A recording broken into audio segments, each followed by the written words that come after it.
किन ख्वाहिशों को दबाऊं, किन को पूरा कर लूं, कई बार गिनी है मैंने तनख्वाह अपनी। दोस्तों, यदि कोई व्यक्ति अपने सपनों को पूरा करना चाहता है, अपनी कल्पनाओं को पूरा करना चाहता है, तो उस व्यक्ति के लिए सबसे ज़्यादा ज़रूरी होता है पैसा।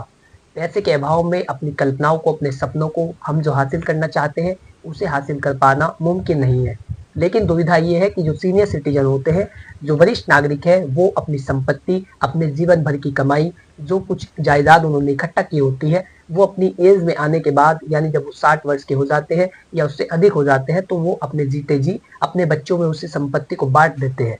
वो इस मंशा से बांटते हैं कि उनके बच्चों में संपत्ति को लेकर, प्रॉपर्टी को लेकर कोई भी डिस्प्यूट ना हो, क्योंकि ज़्यादातर डिस्प्यूट प्रॉपर्टी को लेकर के होते हैं और यही कारण है कि जो सिविल कोर्ट है वो भरे पड़े हैं, उनमें ऐसे ही मामले सैकड़ों की संख्या में होते हैं। तो सीनियर सिटीजन तो अपनी संपत्ति को इस मंशा से बांटते हैं कि उनके बच्चों में कोई डिस्प्यूट ना हो, लेकिन उनके बच्चे उनकी संपत्ति को लेने के बाद उनसे दुर्व्यवहार करना शुरू कर देते हैं। वो काम करते हैं जिस थाली में खाया और उसी में छेद कर दिया।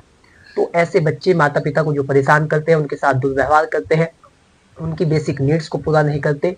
वे लोग ये भूल जाते हैं कि जब नाइग्रा फॉल गिरता है तो बहुत आवाज करता है। दोस्त, मैं आपको बता दूं, नाइग्रा फॉल दुनिया का सबसे बड़ा झरना, जब नाइग्रा फॉल गिरता है तो बहुत आवाज करता है। नदी की धार पत्थर मोड़ते हैं। उससे भी ज्यादा तकलीफ तब होती है जब बच्चे माँ बाप का दिल तोड़ते हैं। तो यदि वो बच्चे ऐसा करते हैं तो उन बच्चों को सबक सिखाने के लिए ही सीनियर सिटीजन एक्ट बनाया गया है। सीनियर सिटीजन को प्रोटेक्ट किया जाता है और जो सीनियर सिटीजन की संपत्ति है, जो प्रॉपर्टी है, उसकी भी सुरक्षा की जाती है। तो मैं आपको एक और बात बता दूं, मेरी वीडियो पर एक कमेंट किया एक भाई ने, उन्होंने कहा कि तुम स्कूल टीचर हो या वकील हो या फिर कोई कथाकार हो, काम की बात करो। दोस्तों, मैं आपको बता दूं कि हमारा तो यही उद्देश्य है कि व्यक्ति के अधिकारों की रक्षा हो, व्यक्ति को न्याय मिल सके, और यही हमारा काम है कि हम उसकी आवाज को कोर्ट में उठाए, न्यायालय में उठाए। लेकिन इसके साथ ही यह भी उद्देश्य है कि व्यक्तियों को समझ होनी चाहिए कि वो अपने माता पिता को किसी भी तरीके से परेशान ना करें। तो इसके लिए समझाने का तरीका अलग हो सकता है, लेकिन समझने का उद्देश्य यही है कि आप कभी भी अपने माता पिता के साथ दुर्व्यवहार ना करें। तो मैं ऐसे व्यक्ति के लिए यही कहना चाहूंगा। बहरहाल, हम बात करेंगे कि सीनियर सिटीजन एक्ट है वो किस तरीके से सीनियर सिटीजन को प्रोटेक्ट करता है, उनकी संपत्ति की रक्षा करता है। और दोस्तों, आज की इस वीडियो का ये टॉपिक होने वाला है कि सीनियर सिटीजन मेंटेनेंस की मांग किस तरीके से कर सकते हैं और उन्हें कितना मेंटेनेंस दिया जाता है।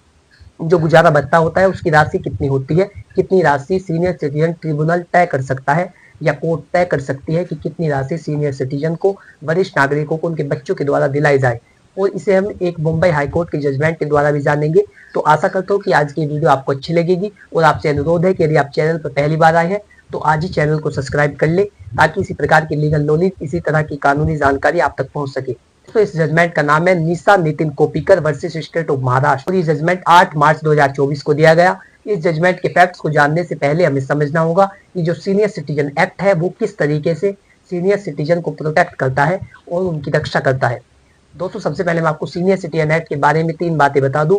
जो सीनियर सिटीजन एक्ट है उसकी जो 3 मुख्य विशेषता है वो ये कि सबसे पहली विशेषता है, यदि सीनियर सिटीजन के बच्चे उनकी संपत्ति को लेने के बाद उनसे दुर्व्यवहार करते हैं, उनकी बेसिक नीड्स को पूरा नहीं करते, उनका खर्चा नहीं उठाते, उन्हें दवाइयाँ ला करके नहीं देते, तो ये सब चीजें आती है टॉर्चर की श्रेणी में, यानी कि वो अपने माता पिता को टॉर्चर करते हैं, परेशान करते हैं। तो ऐसे व्यक्तियों के लिए सीनियर सिटीजन एक्ट में सेक्शन है 23, उस सेक्शन के तहत यदि सीनियर सिटीजन ने अपनी संपत्ति को अपने बच्चों को इस मंशा से बांटा है कि उनके बच्चों में कोई विवाद ना हो, और उनकी ये शर्त है कि वो उनका ख्याल रखेंगे, लेकिन संपत्ति को लेने के बाद यदि बच्चे उनके साथ दुर्व्यवहार करने लगते हैं, उनका खर्चा नहीं उठाते, उनकी बेसिक नीड्स को पूरा नहीं करते, तो section 23 of senior citizen act के मुताबिक वो अपने द्वारा दी गई संपत्ति को वापस ले सकते हैं। जी हाँ दोस्तों, आपने सही सुना, सीनियर सिटीजन को यह अधिकार है section 23 of senior citizen act के तहत कि वो अपने द्वारा दी गई संपत्ति को वापस ले सकते हैं, यदि उन्होंने इस कंडीशन को मेंशन कराया है कि मैंने अपने बच्चे को संपत्ति दी है और ये मेरा ख्याल रखेगा। लेकिन यदि वो शर्त को तोड़ता है तो ऐसी स्थिति के अंदर वो संपत्ति को वापस ले सकते हैं। दोस्तों, दूसरी बात इस सीनियर सिटीजन एक्ट की वो ये है कि वो अपने बच्चों से मेंटेनेंस की मांग कर सकते हैं। यदि वो उन्हें परेशान कर रहा है, उनका ख्याल नहीं रख रहा है, वो उनसे अलग रह रहा है, तो वो उससे मेंटेनेंस की मांग कर सकते हैं। ये सीनियर सिटीजन का राइट होता है।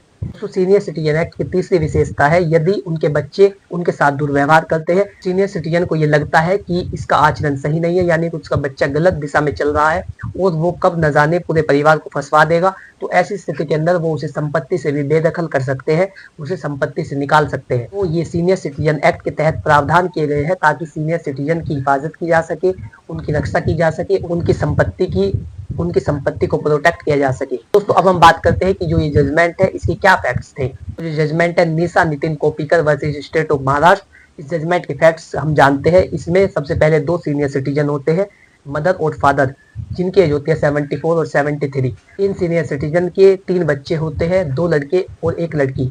लड़कों का नाम होता है संजीव और निखिल और लड़की का नाम होता है निशा। तो सीनियर सिटीजन इन व्यक्तियों से परेशान होकर, जो इनके बच्चे होते हैं ये उनसे परेशान होकर उन पर ये एलिगेशंस लगाते हैं कि वो उन्हें परेशान कर रहे हैं, उनकी बेसिक नीड्स को पूरा नहीं कर रहे हैं। ये एलिगेशन सीनियर सिटीजन लगाते हैं अपने 3 बच्चों पर, लड़की और 2 लड़कों पर।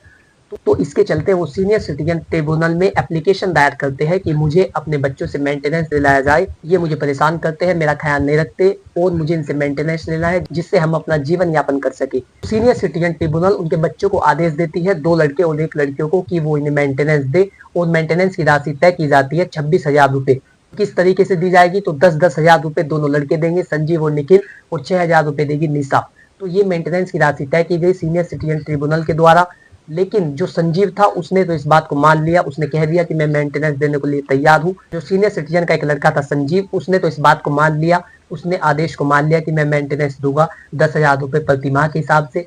लेकिन जो निशा और उसका भाई था निखिल, उन्होंने इस बात को नहीं माना और उन्होंने बॉम्बे हाईकोर्ट में एप्लीकेशन लगाई कि ये मेंटेनेंस की क्लेम अननेसेसरी की जा रही है, इनका हक नहीं बनता मेंटेनेंस लेने का, क्योंकि इनके पास इनकम ऑफ सोर्स है, इनके पास अपना जीवन यापन करने के लिए पर्याप्त साधन है, उन्होंने ऐसा कहा। और जब बॉम्बे हाईकोर्ट में मामला आया तो दोनों पक्षों की बातें सुनी गई। जो सीनियर सिटीजन थे उनकी तरफ से ये बातें रखी गई कि वो उन्हें परेशान करते हैं, उनकी बेसिक नीड्स को पूरा नहीं करते, उनका ख्याल नहीं रखते हैं। और जो ये दोनों भाई बहन थे निखिल और निशा, इन्होंने कहा कि हम इन्हें कोई परेशान नहीं करते। उन्होंने कहा कि इन्होंने संपत्ति बेची है, उसका इनके पास ब्याज काफी ज्यादा आता है, जिससे ये अपना जीवन यापन करने के लिए सक्षम है। ये मेरे भाई संजीव से मिले हुए हैं, इन्होंने ऐसा कहा कि वो संजीव से मिले हुए हैं और इन्होंने इसके चलते ही हमारे ऊपर ये केस किया है मेंटेनेंस के लिए।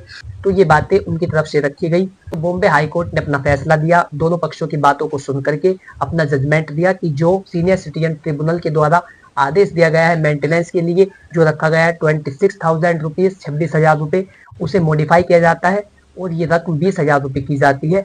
वो 20,000 रुपए कैसे दिए जाएंगे, तो 10,000 रुपए देगा संजीव, क्योंकि उसने पहले से मान लिया है कि वो मेंटेनेंस 10,000 रुपए पर मंथ के हिसाब से देगा, और 6,000 रुपए देगा दूसरा भाई निखिल, और 4,000 रुपए देगी निशा।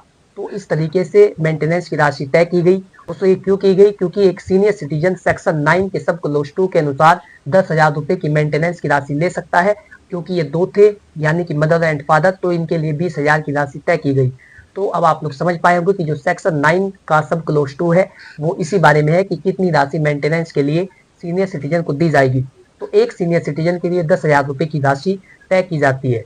आशा करता हूँ कि आप लोगों को जानकारी अच्छी लगी होगी और आप लोग समझ पाए होंगे कि किस तरीके से मेंटेनेंस दिया जाता है। यदि आप इसी तरह के वीडियो में रुचि रखते हैं तो आज ही चैनल को सब्सक्राइब कर ले, ताकि इसी प्रकार की लीगल नॉलेज आप तक पहुंच सके। आपका कोई सवाल हो तो आप कमेंट बॉक्स में लिख करके पूछ सकते हैं। Thanks for watching this video. अपना कीमती समय देने के लिए धन्यवाद।